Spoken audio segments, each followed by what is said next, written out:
Sarika please তুমি নিজের ঘর থেকে বেরো আর কোথাও একটা লুকিয়ে পড়ো। লুকিয়ে পড়বো? কিন্তু কেন বৌদি, সব ঠিক আছে? হ্যালো সারিকা আমার কথা শোনো, তুমি টাইম ওয়েস্ট করো না, তুমি নিজের ঘর থেকে বেরো। আমি এই পার্টিতে এখানে শুনেছি তোমার জীবনের ঝুঁকি আছে, কেউ তোমাকে ওখানে মারতে আসছে। সারিকা প্লিজ ঘর থেকে বেরো। কি বলছো তুমি বৌদি? Hello hello. ওই লোকটা যেই হোক ও তোমার লেফট সাইড দিয়ে আসবে, আমিও পুলিশ নিয়ে আসছি ওখানে। প্লিজ প্লিজ তুমি টাইম ওয়েস্ট করো না, ঘর থেকে বেরিয়ে পড়ো।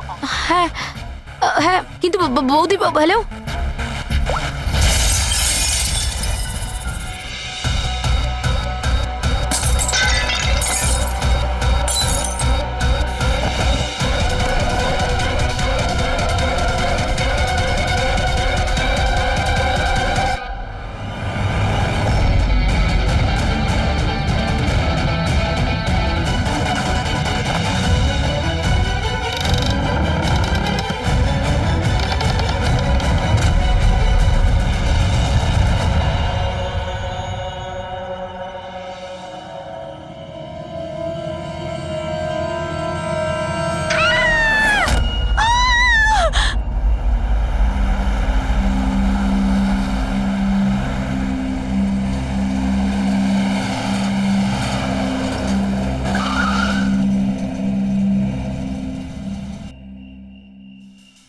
এক তো না বলে চলে গেছে, আর ফোনও তুলছে না। আরে ভাই, এমন কেউ করে নাকি? আরে কমসে কম বলে যাওয়া তো দরকার ছিল। হয়তো কোনো প্রবলেম হবে এই জন্য ধরেনি। তুমি না সব সময় কাম অন, প্রবলেম তো আমাদের হয়েছে, অ্যাটলিস্ট আমাদের বলা দরকার ছিল ওর। আর না তো কি, একদম বাচ্চাদের মতো ব্যবহার, কারো চিন্তাই করে না। সি গাইস লিসেন, প্রথমে ঘরের ভেতর ঢুকে দেখি। এটাও তো হতে পারে যে ঘরের ভেতর রয়েছে। চলো চলো।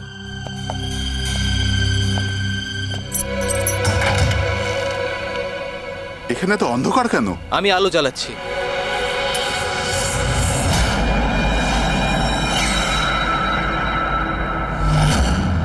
এসব কি?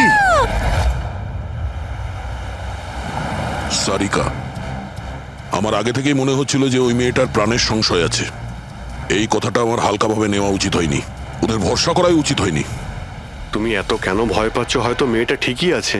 তুমি জানো না অভিজিৎ, এই মেয়েটার এমন একটা রোগ আছে যার কারণে যে কোনো সময় ওর জীবন যেতে পারে। কেউ যা খুশি করতে পারে ওর সঙ্গে, কিন্তু ও জানতেই পারবে না। জানতে পারবে না? স্যার, ওকে ঘুমাতে আছে? না, কমায় না, একটা অদ্ভুত রোগ। আমিও এই রোগের ব্যাপারে আগে কখনো শুনিনি। একটা অসুস্থ মেয়েকে তার পরিবারের লোক মারতে কেন চাইবে? যতটা আমি ওদেরকে চিনেছি, আমার মনে হচ্ছে যে ওদের ভাবসাব খুব একটা সুবিধার নয়। সারিকার সঙ্গে আমার কয়েকদিন আগেই দেখা হয়। একদিন আমি অফিস থেকে যখন বাড়ি যাচ্ছিলাম,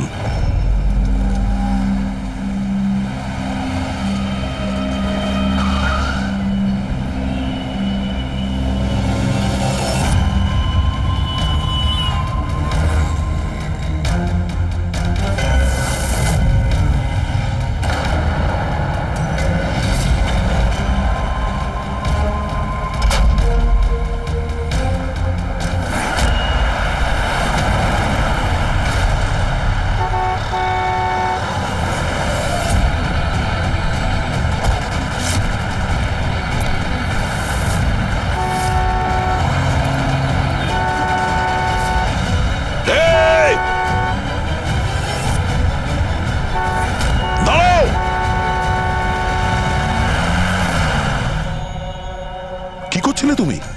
হ্যাঁ, এত বড় একটা ট্রাক সামনে থেকে বেরিয়ে গেল, তুমি দেখতে পাওনি? ও হর্ন বাজাচ্ছিল, তুমি শুনতে পাওনি? হ্যাঁ, আত্মহত্যা করার চেষ্টা করছিলে কি? মনে হচ্ছে দেখতেও পায় না, শুনতেও পায় না। কিন্তু এই রাস্তায় একা কি করছে? কে কে আছে এখানে? আকাশ দাদা, কে আপনি? কে? তার মানে আপনি দেখতে পান?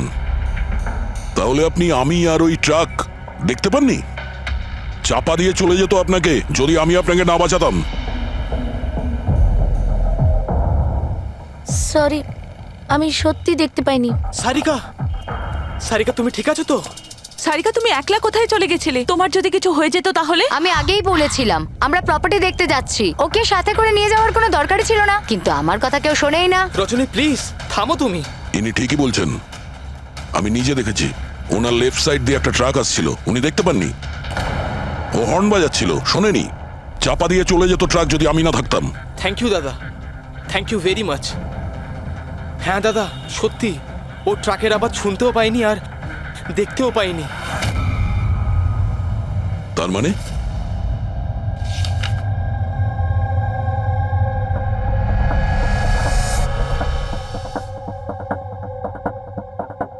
এইসব আপনি মানে আপনার শুধু জিনিস আর সবার এই ডান দিকটা নজরে আসে না, শুধু বাঁ দিকটা নজরে আসে।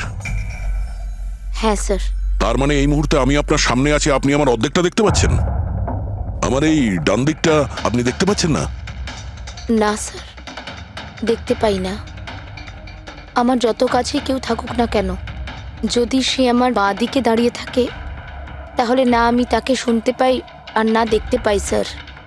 আমার এই সমস্যাটা রয়েছে স্যার, হেমি স্পেশাল নেগলেক্ট।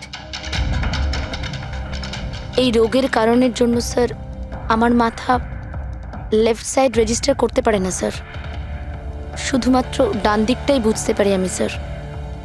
সেই জন্য আপনি এইসব পেন্টিংস, এই লোকজন সবার ডান দিকটাই দেখতে পাই আমি স্যার। তাহলে এই অসুখের কোনো ট্রিটমেন্ট নিশ্চয়ই আছে। আর আপনারা ওনাকে রাস্তায় যেতে দিলেন কি করে? আপনারা তো জানতেন যে ওনার সঙ্গে কি হচ্ছে, তারপরেও যদি কিছু হয়ে যেত ওনার। স্যার আপনি বলুন স্যার, ওর তো নিজের বুদ্ধি ব্যবহার করার দরকার ছিল। ওর কি দরকার ছিল রাস্তায় একা যাবার? আর এ কোনো ছোট বাচ্চা নাকি যে 24 ঘন্টা ওকে নজরে রাখতে হবে? ইনফ্যাক্ট আমরা এর জন্য একটা বেবি সিটার রেখে নিই যে 24 ঘন্টা ওর দিকে নজর রাখবে। এখন এসব বলে কি হবে? হ্যাঁ, ভুল আমাদের হয়েছে, এটা তোমরা মানো আর না মানো আমি মানি। Sir, I am so sorry sir. Sir এই ভুল আর দ্বিতীয়বার আর হবে না। সারিকা আমার ছোট বোন, আর এর খেয়াল রাখার আমার দায়িত্ব স্যার। কারেক্ট। এরপর থেকে এরকম কোনোদিন হবে না। আর তাছাড়া এখন তোমার ওষুধ খাওয়ার সময় হয়েছে না, চল ওষুধ খাবে। স্যার এটা তো খুবই ভয়ঙ্কর রোগ। যদি কেউ ওর লেফট সাইডে সোজাসুজি অ্যাটাক করে তাও ও বুঝতে পারবে না। এক্স্যাক্টলি, এই ব্যাপারটাতেই আমার ভয়। এক তো এই অসুখ, তার উপরে কোটি টাকার সম্পত্তির একলা ওয়ারিশও। সারিকার মা বাবা একটা অ্যাক্সিডেন্টে মারা গেছে, সারিকা বেঁচে গেছে, কিন্তু ওর এই হেমি স্পেশাল নেকলেট অসুখ হয়ে গেছে। ওর আশেপাশেও দেখভাল করার জন্য তো অনেক লোক আছে, কিন্তু তার মধ্যে জানি না কতজন আছে যারা সৎভাবে ওর ভালো চায়। এরকম কেন মনে হচ্ছে তোমার? অভিজিৎ, ওই উইল অনুযায়ী সারিকার পরে পুরো সম্পত্তি এই আত্মীয়দেরই পাওয়ার কথা। আর আমার প্রথম থেকেই এদেরকে খুব একটা ভালো লাগছে না। আর এই কিছুদিন আগে আমি ওর বার্থডে পার্টিতে গেছিলাম। চলো সারিকা, এবার কেকটা কাটো। দাদা আর 2 মিনিট ওয়েট করে যাই, দয়া স্যার হয়তো চলে আসবেন। আমি ওনাকেও ইনভাইট করেছি। অন্তত আমাদেরও বলতে পারতে। আরে কে কি বললো না ভাই? Oh I am so sorry, আসতে একটু দেরি হয়ে গেল। Many many happy returns of the day, happy birthday. I will take it, দাও। আপনি আপনাকে ঠিক চিনতে পারলাম না। আমি বলছি, এ হলো কৃতি। সারিকার মতো পেশেন্টদেরকে হ্যান্ডেল করার জন্য ইনি ট্রেনিং নিয়েছেন, আর আমি ইনাকে 24 ঘন্টা সারিকার সাথে থাকার জন্য অ্যাপয়েন্ট করেছি। আশা করি আপনি সারিকাকে নিয়ে আর চিন্তিত হবেন না। একদম। আর আমাদেরও মনে হয় যে কৃতি থাকলে সারিকা সেফ থাকবে। অ্যাবসলিউটলি। আমারই ভুল হয়েছে, শুধু আমার ভুল। আমার সারিকাকে ওদের ভরসায় ছাড়া উচিত হয়নি। আমার মেরে দিয়েছে হয়তো ওরা, ওকে বাড়ি এসে গেছে।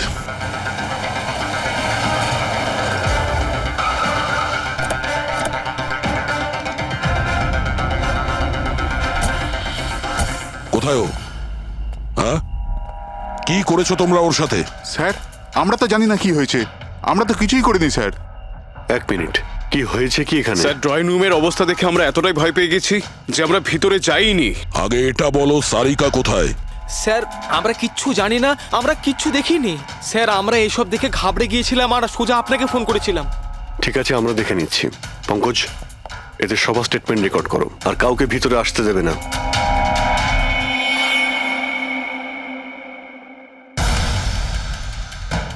সারিকা, সারিকা কেউ আছেন?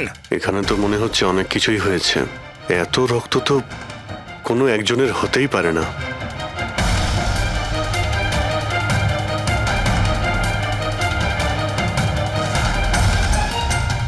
স্যার হ্যাঁ, স্যার এই দেখুন,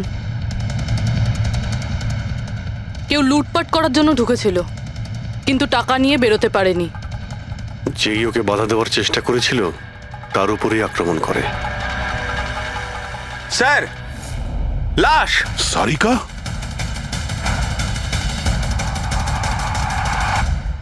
ও নো। হ্যাঁ? মানালি তো এ। এরপর থেকে এরকম কোনোদিন হবে না। আর তাছাড়া এখন তোমার ওষুধ খাওয়ার সময় হয়েছে না? সারিকার ছোট বৌদি, জয়ন্তর স্ত্রী।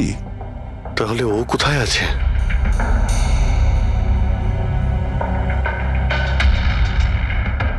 ও নো। দয়া, হ্যাঁ? এ হলো কৃতি। সারিকার মতো পেশেন্টদেরকে হ্যান্ডেল করার জন্য ইনি ট্রেনিং নিয়েছেন। এটা তো কৃতি। তুমি চেনো? হ্যাঁ, কৃতি স্যার, পালস চলছে, এখনো বেঁচে আছে। এ সারিকার রুমের বাইরে? সারিকা? সারিকা? ফ্রেডি, এক্ষুনি অ্যাম্বুলেন্সের ব্যবস্থা করো, একে হসপিটালে পাঠাতে হবে। সারিকা? সারিকা?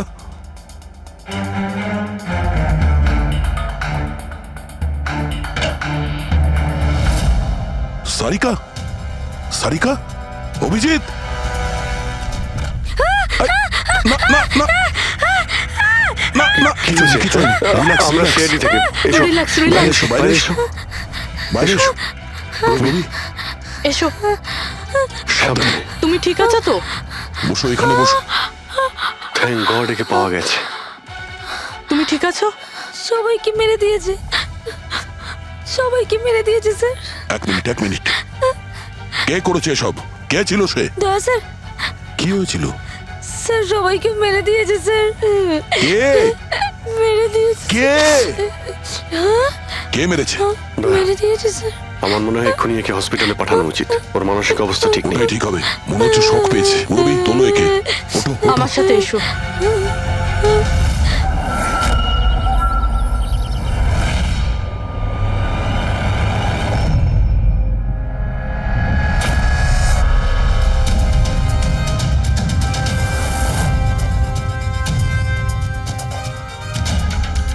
স্যার, আপনি আমাকে ঘরে কেন যেতে দিচ্ছেন না? আমার বউ খুন হয়েছে। স্যার প্লিজ, স্যার প্লিজ, আমি একবার দেখতে চাই, শুধু একবার। মিস্টার জয়ন্ত, আপনার স্ত্রীর খুন হওয়ার জন্য আমরা খুব দুঃখিত, কিন্তু আমরা আপনাদেরকে ভেতরে যেতে দিতে পারি না। 3 জনের উপর হামলা হয়েছে, একজন মারা গেছে, একজন আহত, আর একজন শক পেয়েছে। আর আপনারা বলছেন যে আপনারা কিছুই জানেন না। হ্যাঁ, সত্যি আমরা কিচ্ছু জানি না স্যার। ইনফ্যাক্ট আমরা এখানে কেউ ছিলামই না স্যার। আমরা সবাই নিউ বোম্বেতে ছিলাম একটা পার্টিতে। কোন পার্টি? স্যার একটা ফ্রেন্ডের রিসেপশনের পার্টি। তো আপনারা সবাই ওখানে গিয়েছিলেন তো? মানালি। ও বাড়িতে কেন ছিল? স্যার মানালি আমাদের সঙ্গে গিয়েছিল, বাড়িতে শুধু সারিকা আর কৃতি ছিল, কারণ স্যার সারিকা শরীর খারাপ ছিল। কিন্তু স্যার এই পার্টি থেকে হঠাৎ মানালি কি করে হারিয়ে গেল আমরা কিচ্ছু জানি না স্যার। স্যার, হ্যাঁ রবি। স্যার এই দেখুন, এর নখে এবং এর বডিতে অনেক গুঁড়ো চুল পাওয়া গেছে। স্যার, এই কাঁচের টুকরোগুলো দেখুন, বেশ মোটা, মনে হচ্ছে কারো চশমার কাজ।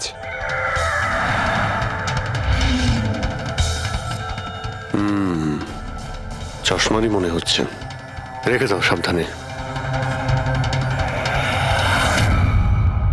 এই টেনে নিয়ে যাওয়ার চিহ্নের সঙ্গে রক্তের ফোঁটা।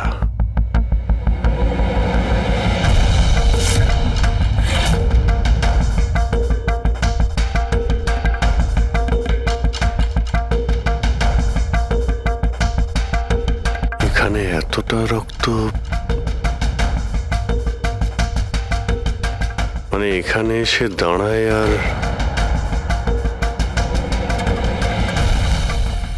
বাইকের চাকার দাগ। কেউ আহত অবস্থায় এখানে আসে আর বাইকে উঠে এখান থেকে বেরিয়ে যায়। আচ্ছা একটা কথা বলুন তো, আপনাদের মধ্যে বাইক কার কাছে আছে?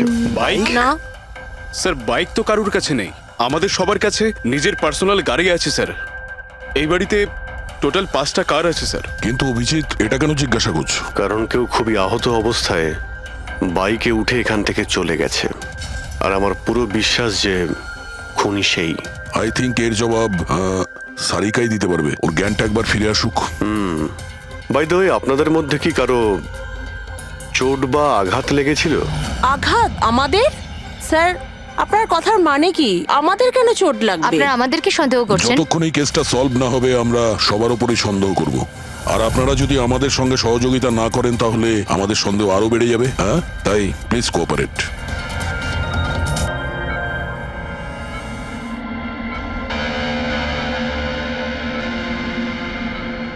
সারিকা,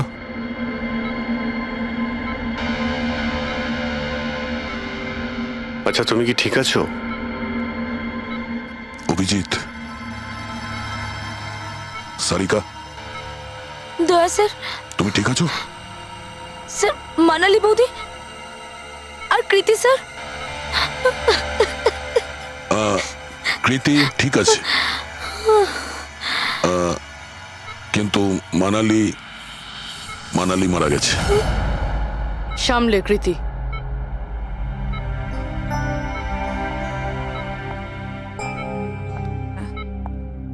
কৃতি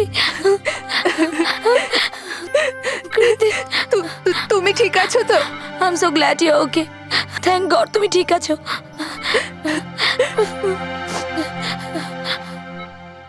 আচ্ছা কাল এক্স্যাক্টলি কি হয়েছিল তুমি বলতে পারবে?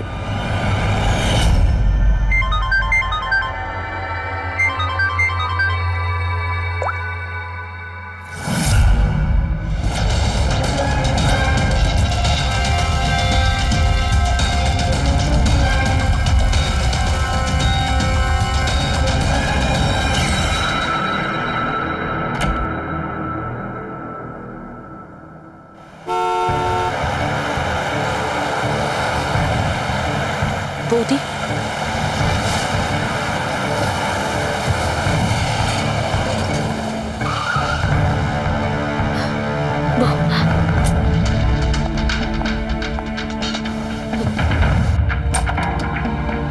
সারিকা,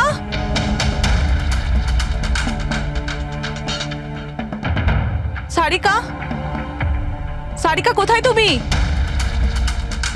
বৌদি সারিকা, সারিকা,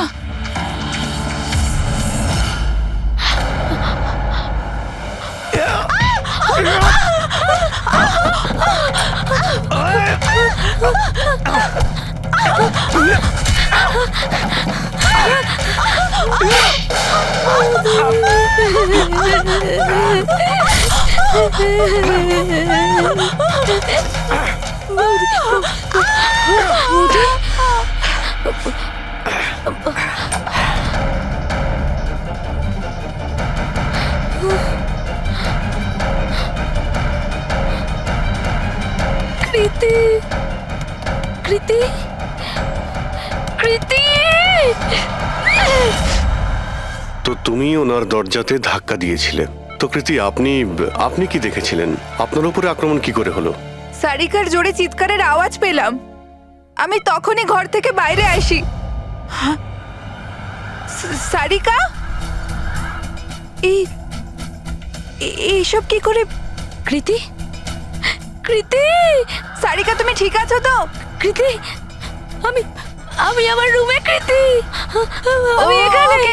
ওকে okay okay Sarika, you don't worry, I am coming. Kriti সাবধানে, খুনি এখনো বাড়িতেই আছে।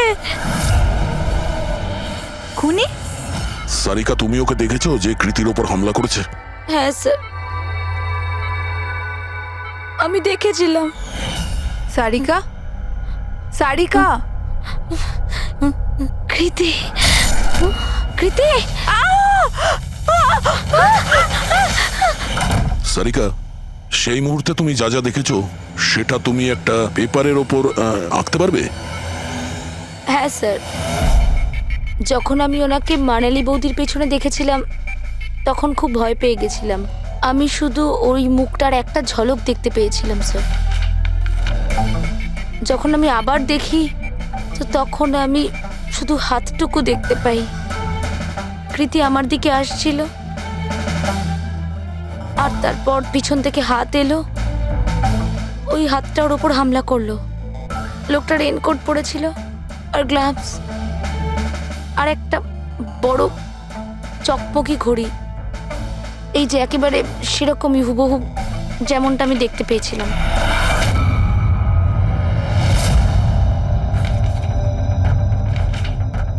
আই হোপ এই অর্ধেক ছবিগুলো দিয়ে আপনারা কিছু উপকার পেয়ে যাবেন হয়তো। চিন্তা করো না, এই অসম্পূর্ণ ছবিটা আমরা কমপ্লিট করব। ফেডরিক, মনোহরের কাছে এই পেন্টিং গুলো নিয়ে যাও আর বলো যে এই স্কেচ যেন কমপ্লিট করে। Sarika, thank you so much. আপনি যেতে পারেন, টায়ার্ড হয়ে গেছেন হয়তো। চলো সারিকা।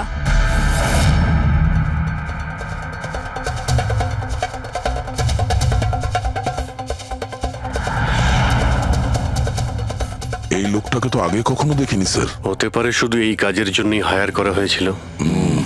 আর ঠিক সময় মানালি ওর প্ল্যানটা ভেস্তে দিল। খুব মন দিয়ে দেখো এই স্কেচটা। এটা সেই লোকটার ছবি যে মানালিকে খুন করেছিল। আপনারা কি একে কোনোদিন দেখেছেন? আমি তো বুঝতেই পারছি না আমাদের কেন সন্দেহ করা হচ্ছে। এক্স্যাক্টলি, আমরা সবাই সারিকার আপনজন। আর আজ আমরা বিজনেসের সব কাজ ছেড়ে এখানে এসেছি শুধুমাত্র সারিকার জন্য। আর আপনাদের মনে হচ্ছে আমরা ওকে মারতে চাইছি? স্যার যে মারা গেছে ও আমার বউ স্যার, আর সারিকা আমার বোনের মতো। স্যার আমি যখন খুব ছোট ছিলাম আমার বাবা মা মারা গিয়েছিল। সারিকার বাবা মাই আমাকে আদর যত্ন করে বড় করে তুলেছে। আমি আজ যা কিছু হয়েছি ওনাদের দুজনের জন্যই হয়েছি। আর স্যার আমি সারিকাকে আমার নিজের প্রাণের চেয়েও বেশি ভালোবাসি। এক্স্যাক্টলি, এক তো আমরা ওর জন্য নার্স রাখলাম আর আপনারা সবাই আমাদেরকেই সন্দেহ করছেন। হ্যাঁ, সন্দেহ করছি তোমাদের সবাইকে। আমি নিজের চোখে দেখেছি কতটা ভালোবাসো তোমরা ওকে। আপনারা সবাই ভালোভাবেই জানেন যদি ওই বেচারির কিছু হয় তাহলে ওর কয়েকশো কোটি টাকার সম্পত্তির তোমাদের সবার মধ্যে ভাগ হবে।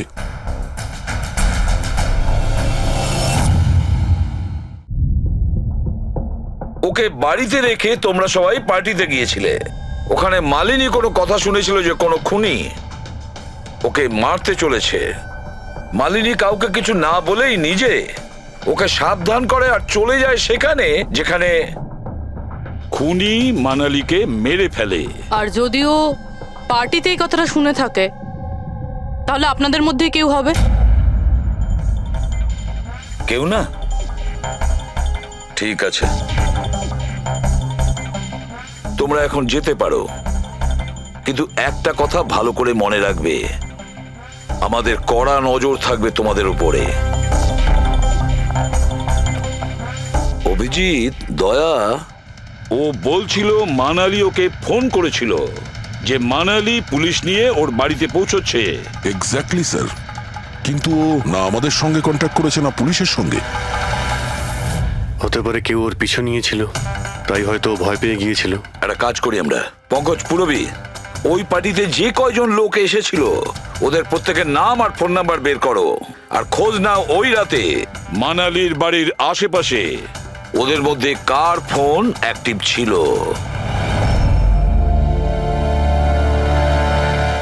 স্যার। হ্যাঁ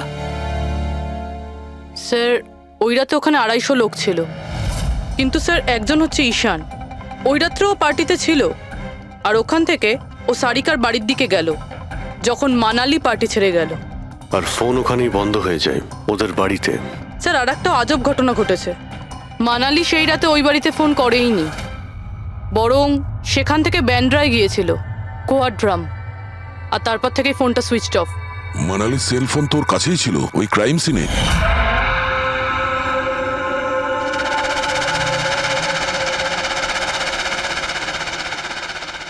সুইচ অফ?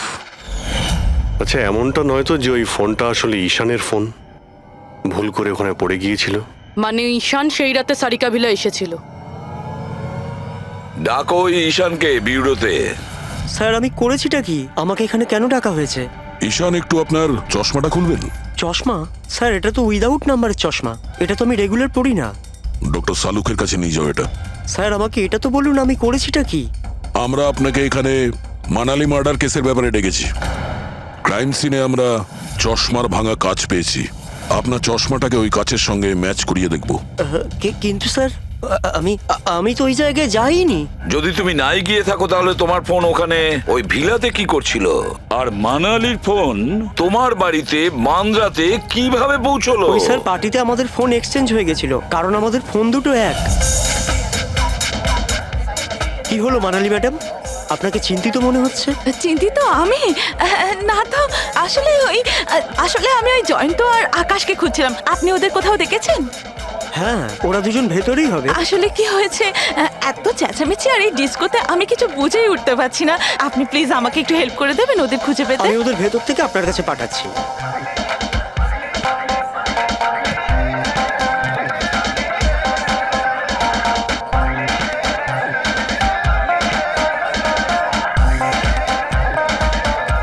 মানালি, ঈশান, তুমি তো বলছিলে মানালি খুঁজছে আমাদের। কোথায় মানালি? আরে এক্ষুনি তো এখানেই ছিলেন মানালি, কি জানি কোথায় চলে গেলেন। ওই দিকটা কি দেখি, চলো। স্যার আমার ফোন সুইচ অফ ছিল, এই জন্য আমি মানালিকে বলতে পারি। সেই কারণে মানালি পুলিশকে ফোন করতে পারেনি। স্যার আমাকে বিশ্বাস করুন, আমি খুন করিনি। খুনি না হলেও খুনির সঙ্গী তো হতে পারো, যে ওখানে ওই পার্টিতে উপস্থিত ছিল। তুমি পার্টিতে মালিনীর সমস্ত কথা শোনো, আর যখনই মানালি ওখান থেকে বেরোয় তুমি মানালির পিছু নাও। কোনো কায়দা করে তুমি মানালির ফোন তোমার বাড়ি ব্যান্দ্রাতে পাঠিয়ে দিলে, আর ওখানে পাওয়া চশমার কাঁচের টুকরো, আমাদের সন্দেহ ওটা তোমার চশমার রিপোর্ট তো আমরা পেয়েই যাব আমাদের ফরেন্সিক ল্যাব থেকে। ঈশান, শুধু ঈশানের কাছে কোনো কারণ নেই, কিন্তু সবার কাছেই কোনো না কোনো কারণ আছে সারিকাকে মারার জন্য। দিয়া আর অভয়, এদের দুজনের তো টাকার খুব প্রয়োজন ছিল, হতে পারে এরা দুজন করেছে। আর এদের প্রত্যেকের কাছে একটাই অজুহাত আছে, যে ওরা রিসেপশনের পার্টিতে ছিল। স্যার এরা সবাই ওই রিসেপশন পার্টিতে প্রেজেন্ট ছিল, কিন্তু কোনো একজন খুনিকে ফোন করে সারিকা ভিলায় যেতে বলেছিল লেফট দিয়ে, যাতে সারিকা কিছু বুঝতে না পারে। তারপর সারিকাকে মারবে, কৃতিকে মারবে, আর সবাই ভাববে দেখে যেন মনে হয় চুরি করার উদ্দেশ্যে খুনটা হয়েছে। আর এই সব কিছুই মালিনী শুনে ফেলে। তারপর ননদকে বাঁচানোর জন্য ও বাড়ি ফিরে আসে, কিন্তু ও সেখানে খুন হয়। কিন্তু মারা যাওয়ার আগে ও খুনিকে আহত করেছিল। খুনি যাওয়ার সময় কৃতির উপরে হামলা করে, লুটের মাল আরো ননদকে ফেলে তারপরে সে বাইকে করে পালিয়ে যায়। শুধু একবার এই খুনির ব্যাপারে কিছু যদি জানতে পারি না, কিছু, তাহলে ধরে নাও মাস্টার মাইন্ড আমাদের হাতে। স্যার খুনির বাইকের টায়ারের চিহ্ন, আশেপাশে পড়ে থাকা রক্তের ফোঁটা সব চেক করেছি, কিন্তু কিচ্ছু জানতে পারিনি। স্যার মনে হয় যে খুনির কোনো পাস্ট রেকর্ড নেই। এর মানে হলো খুনি কোনো পেশাদার অপরাধী নয়। স্যার মানালির জামা কাপড় থেকে আর নখ থেকে যে চুলগুলো পাওয়া গেছে, সালুমকে স্যার সেটা টেস্ট করছে, হয়তো কিছু পাওয়া যাবে।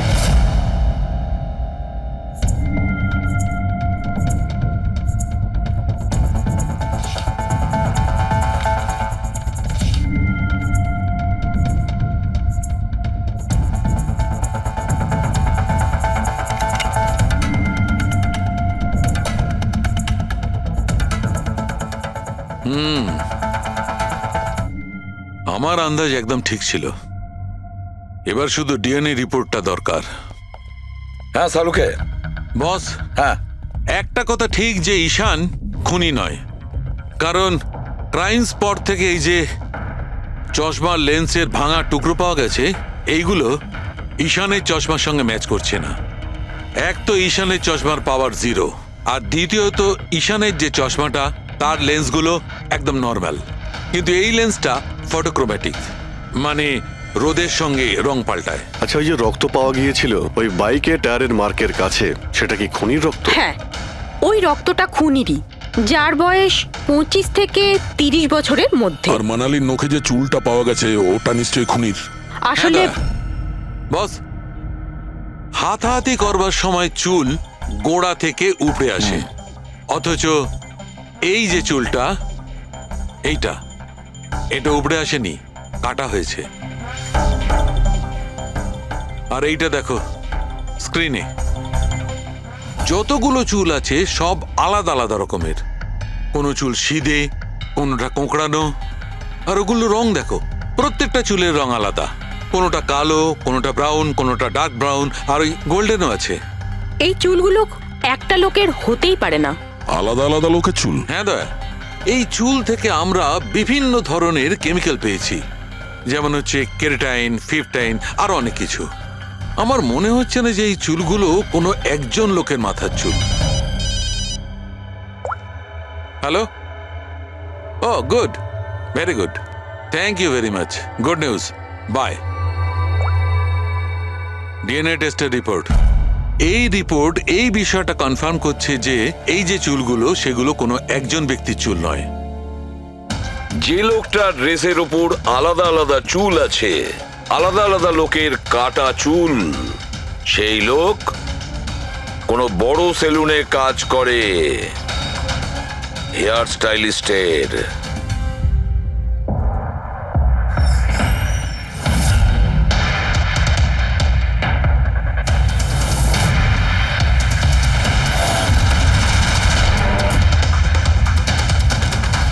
স্যার, এ তো বিমল, আমাদের স্পায়ের স্টার হেয়ার স্টাইলিস্ট।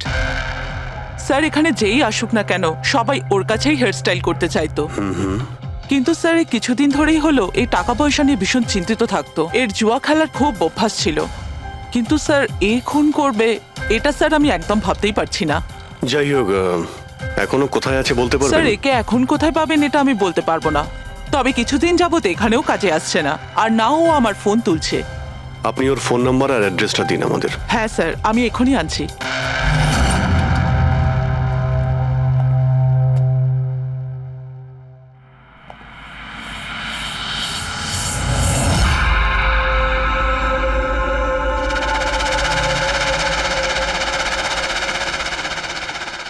ও নো, এ তো গেছে।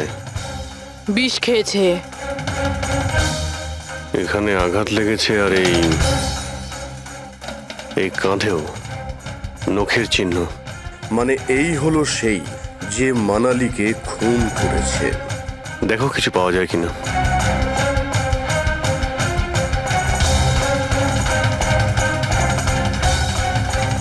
স্যার, হ্যাঁ, আমি বিমলের বাইকটা চেক করলাম স্যার। বাইকটার হ্যান্ডেলে শুকিয়ে যাওয়া রক্ত আর কাঁদালে আই এম শিওর স্যার এগুলো ওই বাড়িটার ব্যাকইয়ার্ড থেকেই লেগেছে।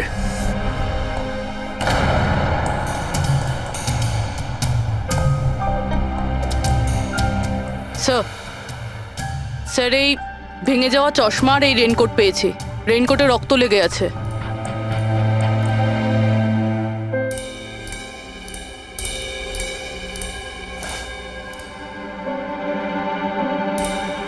এই দেখতে পাচ্ছ, বাঁ হাতে ঘড়ি। হ্যাঁ, তাহলে স্যার যদি বিমল বাঁ হাতে ঘড়ি পরতো তাহলে ও কি করে বলল যে ডান হাতে ঘড়ি পরা ছিল? ওই রাতে পার্টিতে মানালি কেউ সারিকাকে খুন করবে সেই আলোচনা শুনে ফেলে, আর তখন মানালি ঈশানের কাছে সাহায্য চায়। ওকে বলে যে জয়ন্ত আর আকাশকে ওখানে পাঠিয়ে দিতে। এর মানে আকাশ আর জয়ন্ত দুজনেই নির্দোষ। বাকি রইল এই তিনজন, রজনী, অভয় আর দিয়া। ওই খুনের মাস্টারমাইন্ড এই তিনজনের মধ্যেই কেউ হবে।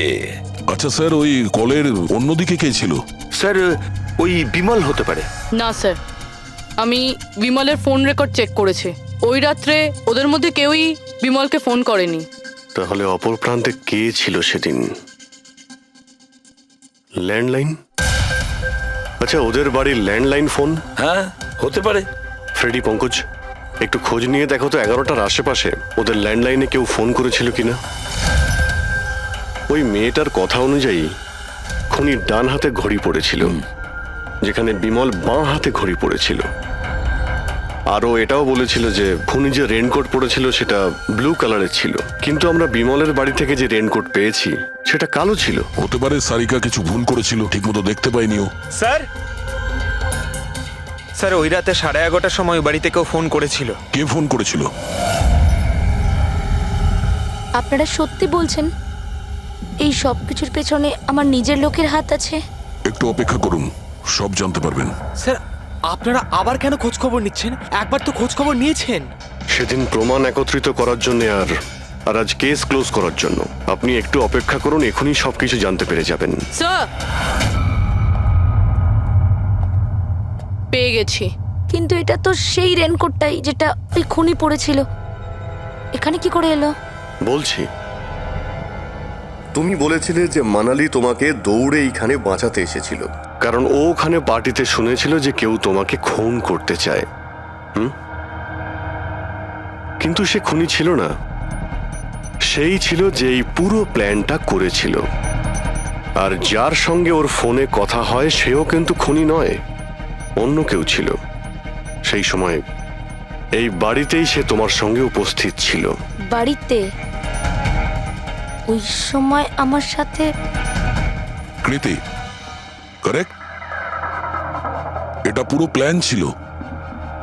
খুনি কাজ ভেঙে বাড়ির ভেতরে ঢোকে, কিন্তু গন্ডগোল তখন হলো যখন ও মানালিকে মারল সারিকা ভেবে। মানালি তো মারা গেল, কিন্তু মরার আগে ও খুনিকে এতটাই আহত করে দিয়েছিল যে খুনি এখানে সারিকাকে মারার জন্য দাঁড়ায়নি, পালিয়ে গেছে। স্যার স্যার 1 মিনিট, যদি খুনি পালিয়ে গেল তাহলে কৃতিকে কে মারলো?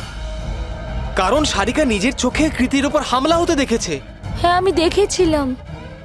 ওই হাতটা এলো আর ও কৃতির ওপর হামলা করেছিল। হামলা তো হয়েছে, কিন্তু করলোটা কে?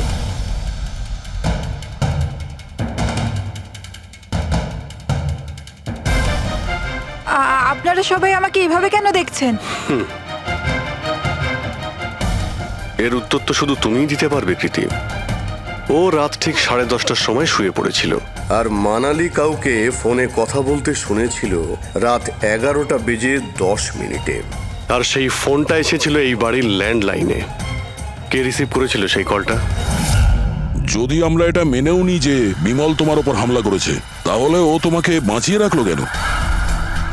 ও মানালিকে এত নৃশংসভাবে মারলো আর তোমাকে শুধু এই একটা আঘাত কেন? ও সারিকাকে কেন মারলো না? আর এই চুরি করা টাকা ছেড়ে পালালো কেন? আর সব থেকে বড় প্রশ্ন, ও খুনিকে এই ব্লু কালারের জ্যাকেট পরে থাকতে কি করে দেখলো? কি করে দেখলো সেই ঘড়িটা যা বিমল লেফট হ্যান্ডে পড়তো, রাইট হ্যান্ডে নয়? বিমলের রেইনকোটের কালার ছিল ব্ল্যাক।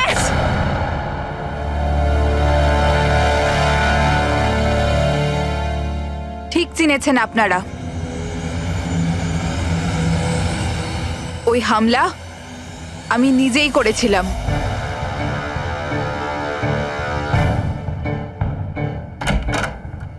সারিকা, সারিকা কোথায় তুমি? মানালি এখানে এই সময়? Sarika,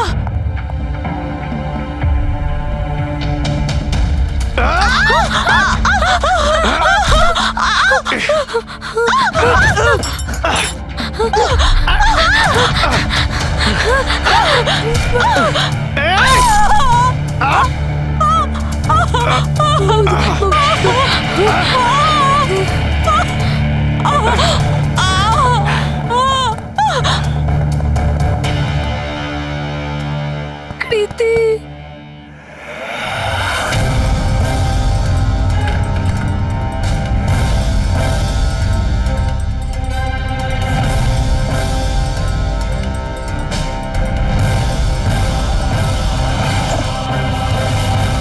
I am coming, Sarika, don't worry.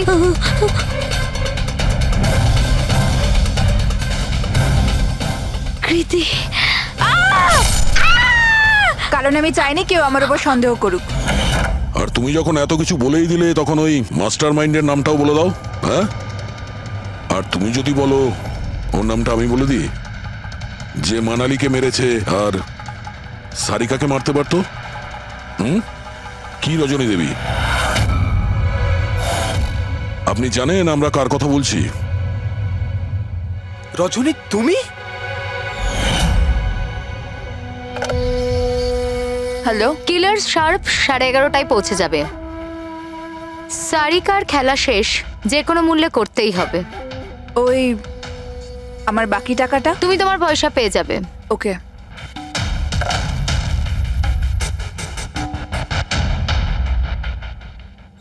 রজনী, তোমার জন্য আমি আমার বউকে... আমার পয়সার দরকার ছিল। সারিকার বেবি সিটিং করতে করতে আমি হাঁপিয়ে উঠেছিলাম। আর এইসব তোমার জন্য হয়েছে আকাশ। তোমার জন্য আমরা সবাই সারিকার আয়া হয়েছিলাম। আমাকে আমার জীবন যাপন করতে হতো আগের মতো। এই জন্য আমি প্ল্যান করেছিলাম আর কৃতিকে বাড়িতে নিয়ে এসেছিলাম। পার্টিতে যাওয়াও আগে থেকেই ঠিক ছিল, যাতে আমি সময় পাই প্ল্যান করার। সব ঠিক চলছিল, শুধু বিমলের ব্যাপারে একটু ভুল হয়ে গেল। না হলে... এত কিছু হয়ে যাওয়ার পরেও দেখছি তোমার কোনো অনুতাপ নেই, বরং নিজের প্ল্যান নিয়ে গর্ব করছো। তুমি অনেক সময় পাবে নিজের প্ল্যানের ভুল ত্রুটি ধরার, কারণ তোমার এই বাকি জীবন এবার তোমাকে জেলের মধ্যে বসেই কাটাতে হবে।